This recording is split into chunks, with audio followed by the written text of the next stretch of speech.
ये टीचर इसके पास बैठती है और कहती है डरो मत, मैं तुम्हें सब सिखा दूंगी। और वो उसके पैर को फैलाती है। ये कहकर कि शुरुआत में थोड़ा मुश्किल होता है लेकिन बाद में सब ठीक हो जाएगा। अब वो उसके बीच में वायलिन रख देती है और उसका हाथ पकड़ के उसे सिखाने लगती है। लेकिन अचानक से उसका स्टूडेंट टीचर को किस कर देता है और जल्दी छोड़ता नहीं, जिसके बाद टीचर बहुत ही ज्यादा गुस्सा हो जाती है और कहती है तुमने ये सब क्या किया, मैं तुम्हारी टीचर हूँ। स्टूडेंट कहता है तो क्या हो गया, मैं 19 साल का हो गया हूँ, मेरे अंदर अब फीलिंग आ चुकी है तुम जैसी खूबसूरत औरत के लिए। ये सुनकर टीचर हैरान हो जाती है और उसे कहती है क्रिश्चियन निकल जाओ यहाँ से, अगर ये बातें मेरे हस्बैंड ने सुन ली तो तुम्हें छोड़ेंगे नहीं। अब इसी वक्त टीचर का हस्बैंड वहाँ पर आ जाता है और टीचर को कहता है कि क्या सब कुछ ठीक है। टीचर अपने स्टूडेंट के सामने हस्बैंड के ऊपर चिल्लाने लगती है, जिसके बाद हस्बैंड को बहुत बुरा लग जाता है और क्रिश्चियन यानी अपने स्टूडेंट को यहाँ से जाने के लिए कहती है। क्रिश्चियन अपने टीचर को सॉरी कहकर वहाँ से चला जाता है। अब उसका हस्बैंड टीचर के पास आता है, जिसके बाद टीचर को परेशानी झेलनी पड़ती है। अब टीचर स्टूडेंट के घर जाती है और क्रिश्चियन देखता है कि टीचर के चेहरे पर निशान है। ये देखकर वो उसके हस्बैंड को मारने के लिए जाता है, लेकिन टीचर उसे रोक देती है और कहती है कि मैं वो सब नहीं चाहती हूँ। और अब ये दोनों एक दूसरे के क्लोज आते हैं। इसी दौरान कोई दरवाजा खोलता है और एक क्रिश्चियन की मॉम होती है। उसकी मॉम नीचे देखती है तो वहाँ पर कई सारे सामान नीचे गिरे होते हैं। तो क्रिश्चियन पे वो भड़क जाती है और अंदर देखती है कि कोई लड़की खड़ी है। वो पूछती है कि तुम कौन हो। क्रिश्चियन कहता है कि वो मेरी टीचर है। टीचर पीछे मुड़ती है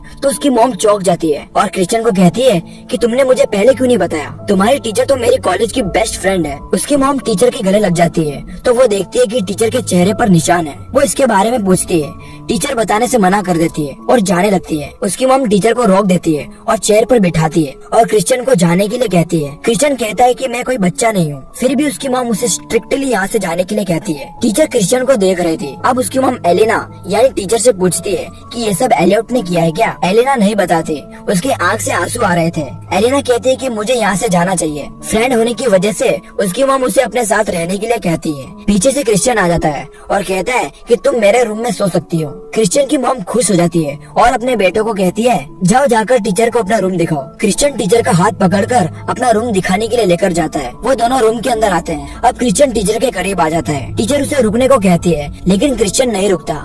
बाहर से उसकी मॉम दरवाजा खटखटाती है, जिसकी वजह से क्रिश्चियन को बहुत गुस्सा आ जाता है। टीचर दरवाजे के पीछे छुप जाती है। अब क्रिश्चियन दरवाजा खोलता है तो उसकी मॉम एलेना के बारे में पूछती है। क्रिश्चियन कहता है कि वो नहाने को गई है। उसकी मॉम कहती है कि मैं तुम्हारे रूम को साफ कर देती हूँ, तो क्रिश्चियन मना कर देता है और कहता है कि मैं खुद साफ कर लूंगा। उसकी मॉम को गुस्सा आ जाता है और कहती है कि ये मेरा घर है और मैं फैसला लूंगी कि कौन क्या करेगा। क्रिश्चियन कहता है कि थोड़ा सब्र कर लो और वो दरवाजा बंद कर देता है। वो चिल्लाकर कहने लगता है कि मेरी मॉम मुझे छोटा बच्चा समझती है। अब टीचर क्रिश्चियन के पास आती है और कहती है कि तुम्हारी मॉम तुमसे बहुत ज्यादा प्यार करती है। क्रिश्चियन कहता है कि नहीं, वो मुझे परेशान करती है। तो टीचर कहती है कि तुम अपनी मॉम को दूर नहीं कर सकते। क्रिश्चियन कहता है कि तुम मुझे अपने आप से दूर क्यों कर रही हो। वो कहती है क्योंकि ये गलत बात है, अगर हम साथ में रहेंगे मेरा हस्बैंड मुझे कभी अपने से दूर नहीं करेगा और तुम्हारी मॉम भी तुम्हें कभी अपने से दूर नहीं करेगी। क्रिश्चियन बोलता है क्या तुम सच बोल रही हो, और वो उसके करीब आकर उसे किस कर देता है। पीछे से उसकी मॉम ये सब देखकर हैरान हो जाती है। अब रात हो जाती है और क्रिश्चियन अपने रूम से बाहर आता है। तभी उसकी मॉम वहाँ पर खड़ी होती है।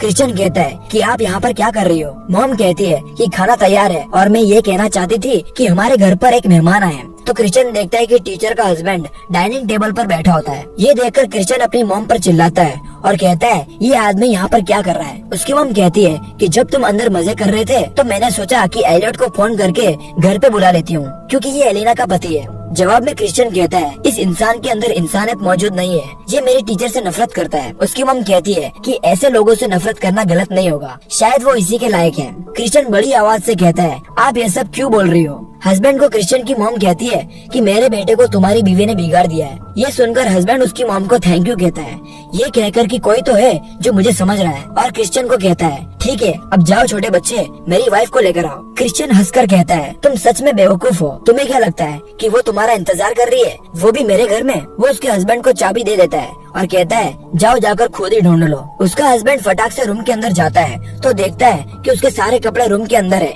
लेकिन वो यहाँ पर मौजूद नहीं है और साथ ही साथ वहाँ की खिड़की खुली होती है। वो उसका कपड़ा उठा लेता है और उसकी मॉम की तरफ फेंकता है। गुस्से के मारे उसकी मॉम को कहता है तुमसे एक काम ढंग से नहीं होता, और वो गुस्सा होकर वहाँ से चला जाता है। उसकी मॉम क्रिश्चियन को कहती है तुमने देखा नहीं तुम्हारा क्या हाल कर दिया उसने, मैं सब कुछ ठीक कर दूंगी। क्रिश्चियन कहता है कि बस बहुत हो गया, आपने मेरी जिंदगी को बर्बाद कर दिया है। क्रिश्चियन जा रहा होता है, लेकिन उसकी मॉम रोकने की बहुत कोशिश करती है। क्रिश्चियन सॉरी बोलता है और कहता है कि एक दिन तुम मुझे जरूर समझ पाओगी, और वो वहाँ से चला जाता है। अब वो कार के अंदर बैठ जाता है और कहता है कि हम कभी प्यार भी कर पाएंगे। तो वो कांच में देखता है कि उसकी टीचर बिना कपड़ों में पीछे बैठी होती है और उसे कहती है पास वाले गैस स्टेशन पर मुझे लेकर चलो। जिसके बाद ये दोनों कार लेकर पेट्रोल पंप पर चले जाते हैं और यहाँ पर ये लव स्टोरी खत्म हो जाती है। थैंक यू दोस्तों।